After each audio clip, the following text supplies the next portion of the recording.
একটু মজার ঘটনা কই হন। আঙ্গুরে গ্রামের মধ্যে দিয়া গেছে বিশাল এক খাল। ওই ঘটনারও পুরাপুরি শুনবে, যদি না হনেন তাহলে বুঝবেন না। ঘটনার শেষে মজা। তো আমার দোকানের সামনেই ওই খাল। আমার ওই রকম পেশাবের চাপ হয়েছে, আমি দৌড় পেরে গেছি পেশাব করবেন নিয়ে।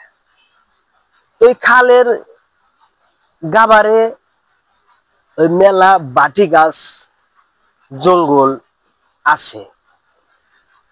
তো ওই বাটি গাছ রোদে শুকাইয়া পাতাগুলা মাটির পড়ে গেছে। তো যাই হোক, আমি তো তাড়াহুড়া করে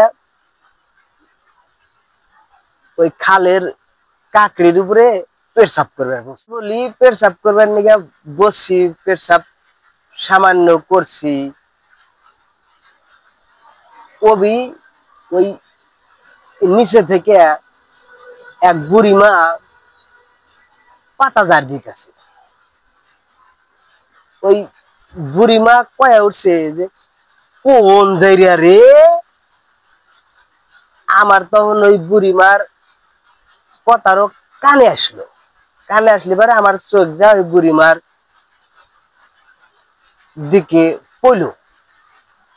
চায় দেখি যে বুড়িমা পাতা ঝাড় দিতেছে। যখন বুড়িমা যাটা হাতে নিয়ে কইছে কোন জায়গা রে, তখন কি বন্ধুরা আমার আর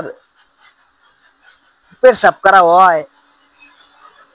তো আর কি, আমি ওই পেশাব করা অবস্থায় দিছি তো দৌড়। তো বন্ধুরা বোঝেন এইবার আমার পেশাবের অবস্থা কিরম, আর আমার ওই পেশাবের দ্বারায় আমার কাপড় চোপড় কিরম হয়েছে, বোঝেন এবার আপনারা।